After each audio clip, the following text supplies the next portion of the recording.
साथियों नमस्कार। आज डेट है 24 जुलाई 2025 ईस्वी। आज का करंट अफेयर्स शुरू करने से पहले कल के करंट अफेयर्स का कुछ सवाल। भारत का कौन ऐसा पहला राज्य बना है जिसने हॉर्नवुल संरक्षण केंद्र खोलेगा, ओपन करेगा, हॉर्नवुल कंजर्वेशन सेंटर। दूसरा प्रश्न, अंतर्राष्ट्रीय चावल अनुसंधान संस्थान का, जिसे इरी भी कहा जाता है शॉर्ट फॉर्म में, उसका मुख्यालय कहाँ है। गीता गोपीनाथ रिसेंटली न्यूज में थी, वो किस यूनिवर्सिटी की प्रोफेसर बनी है। IRCTC Indian rail catering tourism corporation, भारतीय रेलवे खान पान एवं पर्यटन निगम के द्वारा स्वर्णिम भारत यात्रा करवाया जाएगा 15 अगस्त 2025 में। जो हमारा देश का ये स्वतंत्रता दिवस मनाया जाता है, उसके उपलक्ष्य में जो भारत के स्वतंत्रता संबंधित स्थान है उसकी यात्रा करवाया जाएगा। इसके लिए ट्रेन चलाया जाएगा भारत गौरव डिलेक्स AC पर्यटक ट्रेन। तो ये न्यूज में था। अभी 2025 में ही IRCTC और एक रेल है इंडिया का, रेल का ही PSU है IRFC, Indian rail finance corporation, दोनों को नवरत्न कंपनी का स्टेटस मिला है। भारतीय सरकार के द्वारा PSU जो पब्लिक सेक्टर यूनिट कंपनी, उसको 3 कैटेगरी में वर्गीकृत किया जाता है। एक मिनी रत्न, दूसरा नवरत्न और तीसरा महारत्न। मिनी रत्न में जो वार्षिक टर्नओवर होता है वो सबसे कम होता है, इन्वेस्टमेंट कम होता है, शेयरिंग कम होता है। उससे ऊपर नवरत्न और सबसे ऊपर महारत्न। तो अभी टोटल भारत में लगभग 26 नवरत्न कंपनी है। कितने? 26। और महारत्न कंपनी कितना है भारत में? 14। हिंदुस्तान एरोनॉटिक्स लिमिटेड को हाल ही में 14वां महारत्न कंपनी का स्टेटस दिया गया। प्रधानमंत्री 4 दिवसीय यात्रा की करेंगे ब्रिटेन और मालदीव का, भारतीय प्राइम मिनिस्टर। तो ब्रिटेन के प्राइम मिनिस्टर कौन है अभी? कियर स्टारमर। कियर स्टारमर ब्रिटेन के प्रधानमंत्री हैं। ब्रिटेन का किंग कौन है? चार्ल्स तृतीय, एट प्रेजेंट ब्रिटेन के किंग हैं, Charles third. Justice Yashwant Verma news में है। क्यों न्यूज में है ये? क्योंकि 14 मार्च की रात को इनके आवास में आग लग गया था। आग लगने के कारण जो आग बुझाने वाले स्टाफ आए थे तो उनके घरों में जली हुई नोटों की गद्दी बरामद हुई, बहुत बड़े पैमाने पर। इसलिए वो उन पर आरोप लगा था धोखाधड़ी वगैरह, तो इसलिए न्यूज में है। तो ये किस हाई कोर्ट के जज थे? तो दिल्ली हाई कोर्ट। ये PT फैक्ट है। जस्टिस यशवंत वर्मा किस कोर्ट के न्यायालय के न्यायाधीश थे? तो दिल्ली हाई कोर्ट होगा इसका आंसर। और हाई कोर्ट को जो हटाने की प्रक्रिया है वो आर्टिकल किस आर्टिकल से संबंधित है? रिमूवल प्रोसेस, आर्टिकल 217 और 218 हाई कोर्ट के जजों के रिमूवल प्रोसेस के बारे में है। और सुप्रीम कोर्ट पर महाभियोग या उसके हटाने की प्रक्रिया आर्टिकल 124(4) और 124(5) से संबंधित है। भारत के यूनियन बजट 2025-26 में क्या कहा गया कि 100 गीगावाट, कितना? 100 गीगावाट परमाणु ऊर्जा से ऊर्जा प्राप्त किया जाएगा, जो कि न्यूक्लियर पावर से बेस्ड होगा। कब तक? 2047 तक। भारत का लक्ष्य कि 100 गीगावाट परमाणु ऊर्जा से ऊर्जा प्राप्त होगा इंडिया को 2047 तक। इसके तहत बजट में अनाउंस किया गया कि लगभग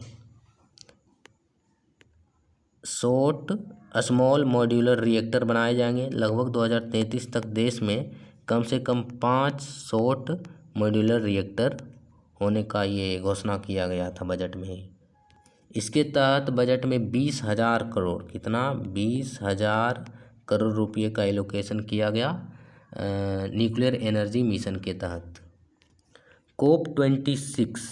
COP26 जिसका आयोजन हुआ था ग्लासगो में। ग्लासगो कहाँ है? ब्रिटेन में। तो ग्लासगो में आयोजन हुआ था। इसमें भारत ने क्या कहा था? भारत ने कहा था कि 2070 तक भारत नेट जीरो एमिशन को हासिल करेगा। नेट जीरो एमिशन का अर्थ होता है कि भारत देश के द्वारा जितना भी प्रदूषण, कार्बन एमिशन होगा, कार्बन उत्सर्जन, जितना उत्सर्जन होगा उसी को हम अवशोषित भी कर लेंगे, जिसके कारण जो पोल्यूशन होगा वो जीरो होगा, यानी कार्बन एमिशन जीरो होगा। इसीलिए इसको नेट जीरो बोला जाता है। तो शुद्ध जीरो कार्बन एमिशन का लक्ष्य है भारत का 2070, ये घोषणा किया गया था भारत के द्वारा COP26 में। इसी COP26 में भारत ने कहा था कि 500 gigawatt non fossil capacity buildup करेगा इंडिया 2030 तक। इनकी गैर जीवाश्म स्रोतों से ऊर्जा प्राप्त किया जाएगा, कितना, 500 गीगावाट 2030 तक। और 2030 तक 50% नवीकरणीय ऊर्जा स्रोत से ऊर्जा प्राप्त किया जाएगा। COP29, COP मतलब conference of parties on climate change. तो COP29 का आयोजन किया गया कहाँ पर, बाकू। बाकू कहाँ है, अजरबैजान की राजधानी है। अजरबैजान एक देश है, उसकी राजधानी है बाकू, वहीं पर। COP30 जो नवंबर 2025 में इसका आयोजन किया जाएगा, ये कहाँ आयोजित होगा, ब्राज़ील में। मैनुअल स्क्वेंजिंग, हाथ से मैला ढोने की जो प्रथा है उसको बोलते हैं मैनुअल स्क्वेंजिंग इंग्लिश में। भारत में manual scavenging prevention of employment as manual scavenging act 2013 के तहत भारत में ये बैन है। लेकिन अभी 2022-23 में डेटा है कि लगभग 150 लोगों की मौत हो गई मैनुअल स्क्वेंजिंग के कारण। मैनुअल स्क्वेंजिंग मतलब मैनुअली ढंग से dry latrine, sewer, septic tank से जो मानव मल है, ह्यूमन एक्सक्रेटा, उसको साफ करना, जिसके कारण जो स्टैंडर्ड मानक सुरक्षा उपाय हैं उसको फॉलो नहीं किया जाता है, सेफ्टी इक्विपमेंट नहीं होता है, उसके कारण जो सफाई कर्मी है उनकी मौत हो जाती है। सफाई कर्मी से पहल है भारत सरकार का नमस्ते स्कीम। नमस्ते स्कीम जो 2023 में लॉन्च किया गया था, भारत सरकार के द्वारा स्टार्ट किया गया एक पहल है, जिसमें जो सफाई कर्मी उनको सम्मान देने की बात कही गई है। मानक जो सुरक्षा उपाय है उसका सही ढंग से फॉलो हो, इसकी बात कही गई है इसमें नमस्ते स्कीम में। नेशनल ब्रॉडकास्टिंग डे भारत में मनाया जाता है 23 जुलाई को। इंडिया सेलिब्रेट एज 23 जुलाई एज नेशनल ब्रॉडकास्टिंग डे, क्योंकि इसी दिन पहली बार भारत में जो रेडियो ब्रॉडकास्टिंग किया गया था 1927 में 1927 में बॉम्बे रेडियो स्टेशन के द्वारा पहली बार भारत में रेडियो ब्रॉडकास्टिंग किया गया। 20 जनवरी 2025 को जब डोनाल्ड ट्रंप अमेरिका के 47वें राष्ट्रपति बने, किस पार्टी से संबंधित हैं ये, रिपब्लिकन पार्टी से संबंधित हैं, और इनका ये लास्ट टर्म होगा, दूसरी बार ये राष्ट्रपति बने हैं अमेरिका का। 46वें राष्ट्रपति क्या डोनाल्ड ट्रंप थे, नहीं, वो बाइडन थे। 45वें राष्ट्रपति थे जो डोनाल्ड ट्रंप। तो राष्ट्रपति बनते ही ये बहुत सारे संस्थाओं से बाहर हुए। तो WHO से पहली बार बाहर हुए, फिर पेरिस एग्रीमेंट से बाहर हुए, फिर USAID से बाहर हो गए, और अभी इन्होंने कहा कि अमेरिका दिसंबर 2026 तक यूनेस्को से एग्जिट हो जाएगा, जिसका कारण उन्होंने बताया कि यूनेस्को एंटी इजराइल बायसनेस दिखाता है, इजराइल के विपक्ष काम करता है ये।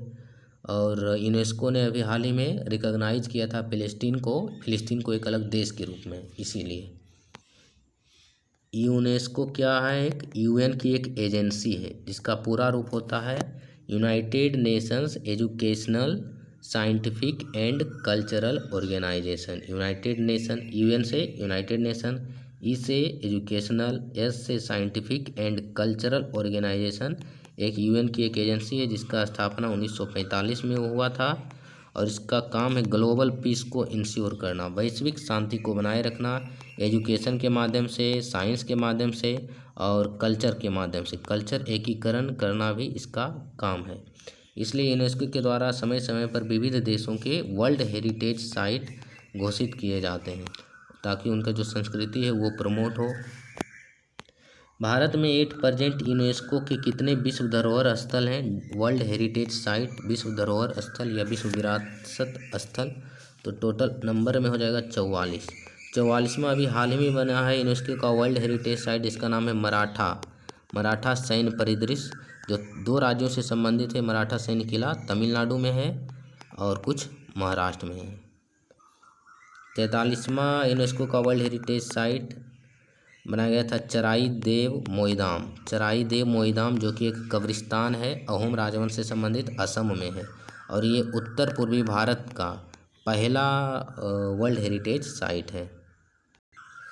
तमिलनाडु की सरकार ने घोषणा किया कि 19.25 करोड़ रुपए के प्रोजेक्ट से जो एंशियंट जो प्राचीन झील है, जिसे चोल शासक राजेंद्र चोल वन ने बनवाया था, जिसका नाम है चोलगंगम झील। चोलगंगम झील को फिर से पुनर्जीवित किया जाएगा, क्योंकि ये बनाया गया था जब राजेंद्र चोल जो चोल शासक हैं उन्होंने गंगा मैदान को जीता था, उसी के यादगार में ये बनाया गया था, तो उसको फिर से पुनर्जीवित किया जाएगा। चर्चा में रहे कोमेट क्या है? तो कोमेट वर्ल्ड का यानी विश्व का पहला AI फर्स्ट वेब ब्राउज़र है। दुनिया का पहला AI पर आधारित वेब ब्राउज़र का नाम है कोमेट, जिसे किसने विकसित किया है? गूगल ने नहीं, परप्लेक्सिटी ने डेवलप किया है इसे। कोमेट दुनिया का पहला AI वेब ब्राउज़र है। एयर इंडिया प्लेन क्रैश के संबंध में PT फैक्ट। तो एयर इंडिया जो विमान क्रैश हुआ था उसका नाम क्या था? पहला PT फैक्ट 171। एयर इंडिया 171 उसका नाम था। ऑपरेट किया जाता था इस विमान को बोइंग 787 ड्रीमलाइनर के तहत, और बोइंग कंपनी एक अमेरिका की एयरक्राफ्ट कंपनी है। बोइंग 787 की बात करें तो ये अमेरिका और जापान दोनों इसमें मिलकर काम करता है। तो ये हो गया पहला PT फैक्ट। ये क्रैश कब हुआ? 12 जून 2025 को। 12 जून 2025 को कहाँ पर? अहमदाबाद एयरपोर्ट में। शायद उसका नाम था सरदार वल्लभ भाई एयरपोर्ट, अहमदाबाद में, गुजरात में। इसमें टोटल 242 व्यक्ति थे, इंसान थे, मानव थे, जिसमें 241 लोगों की मौत हो गई। इसमें एक व्यक्ति जो सर्वाइवर थे उनका नाम क्या था ये भी पूछा जा सकता है। तो विश्वास कुमार रमेश एक ही व्यक्ति बचे थे सर्वाइवर। ये कहाँ थे? ब्रिटिश नागरिकता इनके पास थी, ये भारतीय मूल के हैं। एयर इंडिया 171 क्रैश हुआ तो ये गिरा कहाँ पर? एक कॉलेज में गिरा, उसका नाम क्या था? बीजे मेडिकल कॉलेज, जो कि गुजरात में है। लगभग जो एयरपोर्ट है वहाँ से 1.5 किलोमीटर दूर होगा ये, अहमदाबाद में। तो ये वहाँ पर गिरा। पायलट का क्या नाम था उस एरोप्लेन के पायलट का नाम? तो पायलट का नाम पायलट का नाम था क्लाइव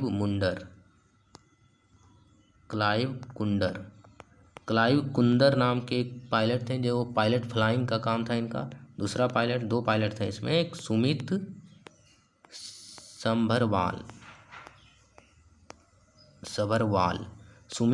सभरवाल दूसरे पायलट थे। तो ये पायलट का नाम भी ध्यान में रख सकते हैं। अगला है कि इसमें ब्लैक बॉक्स क्या होता है? ये काफ़ी न्यूज में था। ब्लैक बॉक्स सभी एरोप्लेन में होता है। एक फ्लाइट रिकॉर्डर होता है, इसमें 2 सिस्टम काम लगा रहा था। एक FDR मतलब फ्लाइट डेटा रिकॉर्डर, एक रहता है CVR cockpit voice recorder, CVR मतलब कॉकपिट वॉइस। FDR में जो फ्लाइट की ऊंचाई है, कितनी ऊंचाई पर उड़ रही है, कितना चाल है, इंजन सही ढंग से काम कर रहा है या नहीं, ये रिकॉर्डिंग करना इसका काम है। CBC का काम है जो फ्लाइट के अंदर साउंड है उसको रिकॉर्ड करना। और ब्लैक बॉक्स को इस तरीके से बनाया जाता है कि ये एक्सट्रीम हीट को भी सह सके। ब्लैक बॉक्स का कलर भी पूछा जा सकता है। तो इसका रंग जो होता है ओरिजिनली वो येलो होता है या फिर ऑरेंज होता है, ब्लैक नहीं होता है कलर।